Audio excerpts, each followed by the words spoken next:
Assalamualaikum warahmatullahi wabarakatuh. Baiklah, kami dari kelompok 8 dengan mata kuliah Praktikum Internet of Things. Kami berasal dari kelas 7A.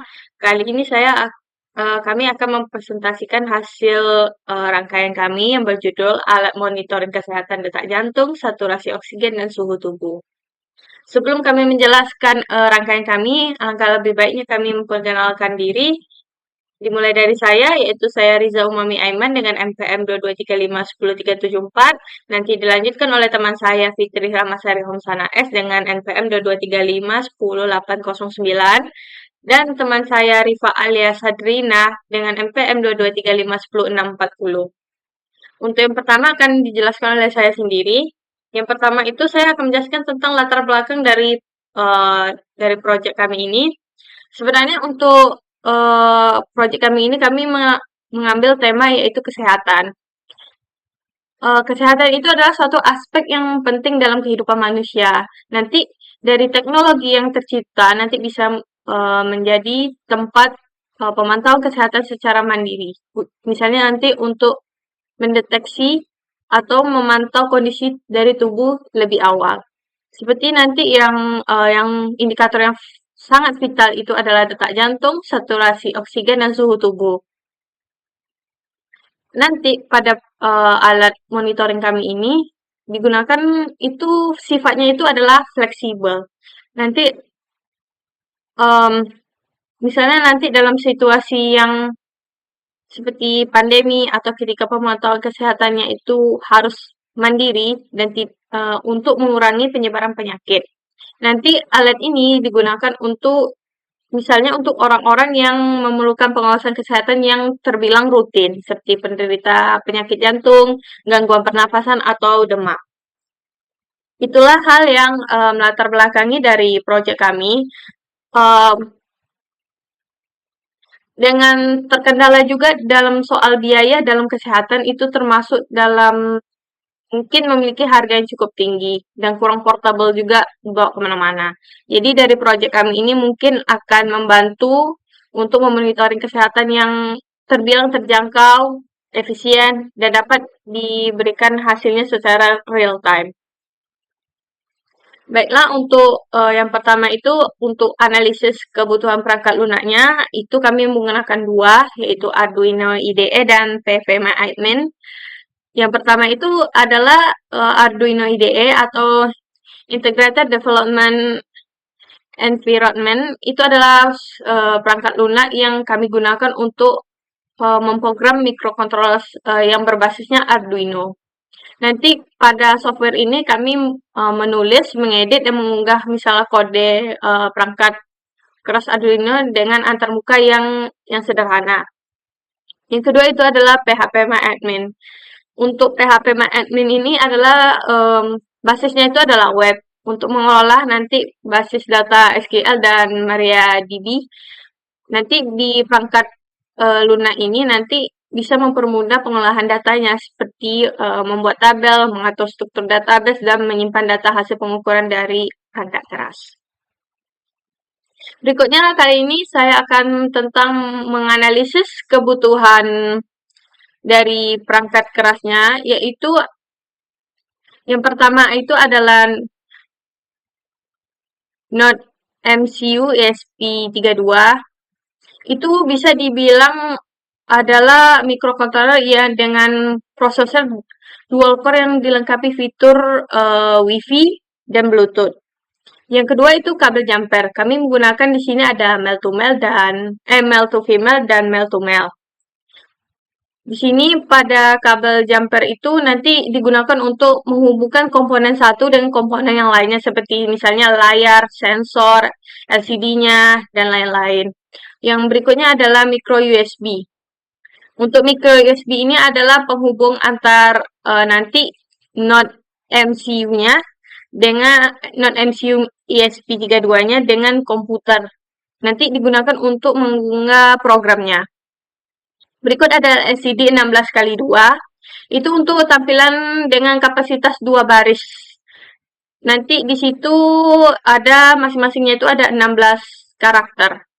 Berikut adalah LCD OLED yang 128 kali 64, itu fungsinya untuk resolusinya dan mendukung nanti tampilan pada grafik untuk data kesehatannya nanti. Berikut ada resistor 4K 7 ohm. Itu fungsinya untuk pull up resistornya ketika kita menjaga stabilitas komunikasi nanti. Ketika interface-nya itu uh, digunakan oleh sensor DS-nya atau sensor suhu dan LCD-nya. Berikutnya adalah sensor Max 30 10 2, itu adalah sensor detak jantungnya. Nanti di situ juga ada saturasi oksigen melalui analisis dari LED-nya. Nanti nanti misalnya di bagian melalui analisisnya itu dari cahaya LED-nya ya yang inframerah dan merah bisa dipantulkan oleh darah pada manusia. Berikutnya ada sensor DS18B20, itu adalah sensor suhu. Nanti untuk pada digital dengan resolusi yang hingga mungkin 12 bit. Nanti sensor ini bekerja untuk protokol one wear untuk mengukur suhu tubuh pada manusia. Berikutnya adalah breadboard. Breadboard itu adalah tempat kami untuk merancang dan menghubungkan komponen satu dan komponen lainnya.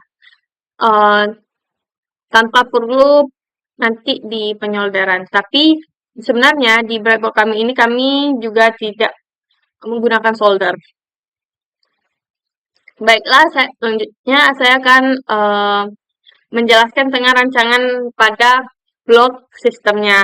Pada project kami ini, nanti pada saat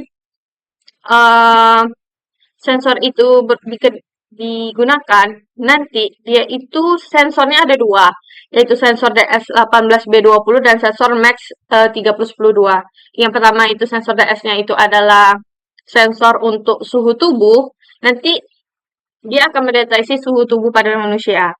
Yang kedua itu adalah sensor Max 3010-2, itu adalah sensor jantungnya. Nanti dengan saturasi oksigennya.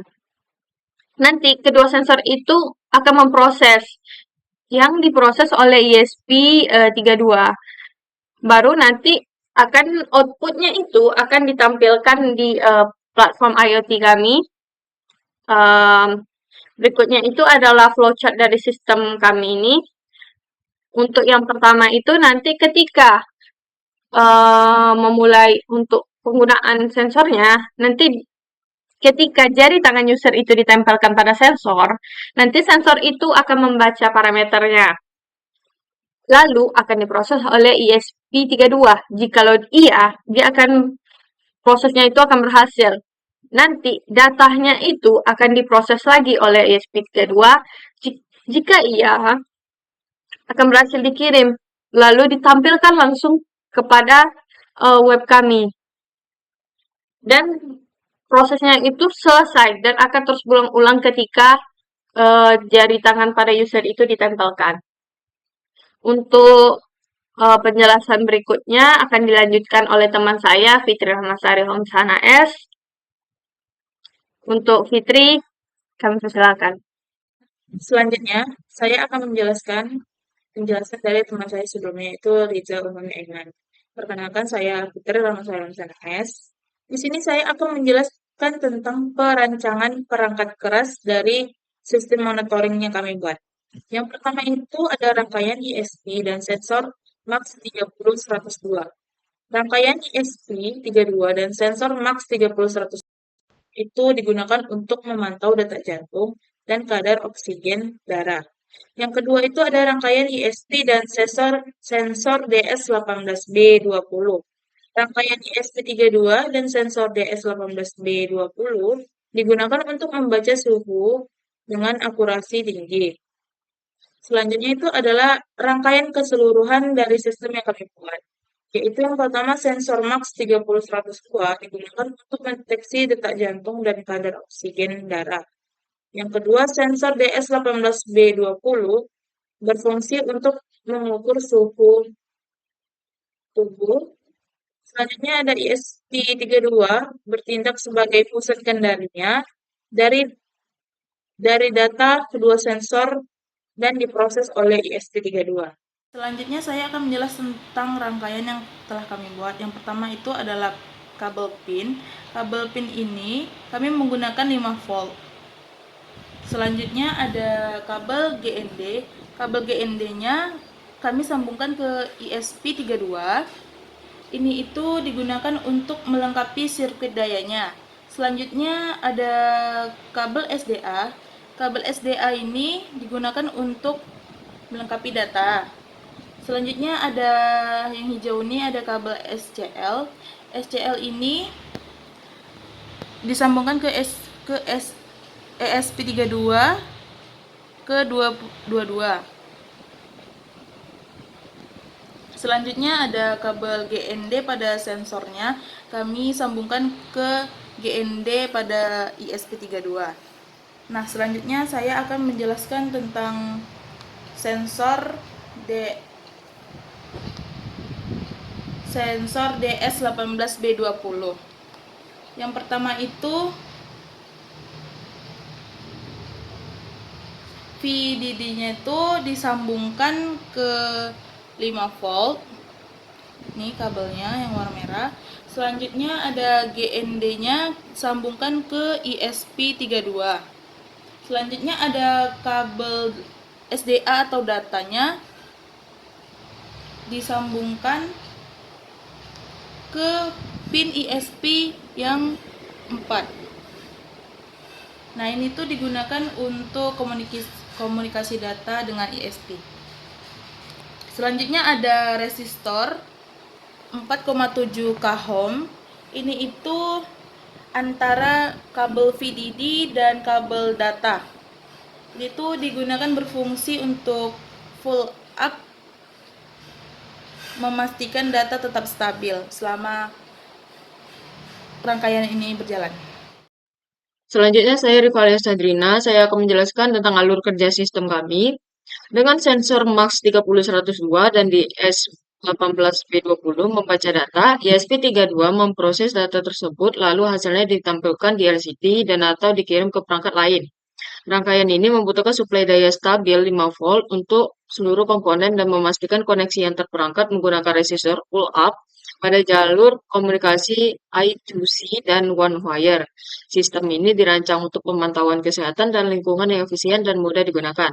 Sistem ini dirancang untuk digunakan dalam pemantauan kesehatan dan seluruh lingkungan secara real time, misalnya di klinik, rumah, atau lingkungan kerja. Nah, ini hasil final rangkaian kami. Di sini terdapat ESP32 dan sensor detak jantung, dan ini adalah sensor untuk suhu badannya. Nah, ini uh, output rangkaiannya. Di sini output rangkaiannya itu terdapat IR, BPM, average BPM, dan no finger. Nah, IR ini untuk saturasi oksigen, BPM untuk detak jantung, dan average BPM ini untuk rata-rata detak jantung. Nah, jika outputnya muncul no finger, maka sensor tidak mendeteksi detak jantung. Sedangkan seperti yang di bawah ini, no fingernya tidak ada, tidak muncul tulisan no finger, berarti itu sensor mendeteksi jari yang ditempelkan kepada sensor. Nah, untuk temperaturnya di sini 26,87 derajat Celcius dan 80,30 derajat Fahrenheit. Nah, ini berarti menunjukkan sensor bekerja dengan sempurna. Sedangkan untuk sensor detak jantung kami, di sini sensor hanya menampilkan saturasi oksigennya saja untuk detak jantung dan rata-rata detak jantungnya tidak tertampilkan. Karena saat kami menggabungkan sensor suhu dan sensor detak jantungnya, eh, kami sudah berusaha berulang kali mengatur dari coding atau dari rangkaiannya, tetap saja munculnya seperti ini. Tetap tidak memunculkan berapa detak jantungnya itu. Tapi munculnya itu seperti sekitar 1 detik, 2 detik, itu pun jarang sekali munculnya. Kami pun sampai saat ini belum menemukan solusinya bagaimana. Nah, jika Kami tidak menggabungkan dengan sensor suhu. Sensor detak jantung kami menghasilkan hasil seperti ini. Dengan BPM dan average BPM-nya ada. Di sini BPM-nya 56,44 dan rata-rata BPM-nya 50. Nah, saya langsung cobakan saja ke eh, ini. Di sini saya mengupload untuk sensor detak jantungnya saja. Nah, proses uploadnya sudah selesai. Dan untuk outputnya, nah ini saya langsung saja coba. Di sini muncul detak jantung dan saturasi oksigennya. Nih, jika saya lepas sensornya itu akan memunculkan no figure. Dan di sini detak jantungnya terdeteksi 6,78. Nah, ini contoh BPM yang sudah bekerja dengan BPM 78. Nah, jika saya mengganti codingannya untuk kedua sensor, maka sensor detak jantungnya itu tidak memunculkan BPM-nya. Nah, di sini saya sudah menggabungkan codingan dari sensor detak jantungnya dan suhu tubuhnya. Nah, di sini jari saya terdeteksi dan suhunya itu berubah sesuai dengan suhu badan yang sensornya di sini saya genggam dan itu perlahan suhunya naik dan untuk detak jantungnya tetap sama. Saya rasa cukup presentasi dari kelompok kami. Jika ada kesalahan mohon dimaafkan dan maaf hasil dari rangkaian kami tidak sempurna. Eh, tapi kami sudah berusaha sebisa kami dan untuk webnya juga kami belum menyelesaikannya. Mohon maaf. Eh, kami undur diri. Sekian, terima kasih. Wassalamualaikum warahmatullahi wabarakatuh.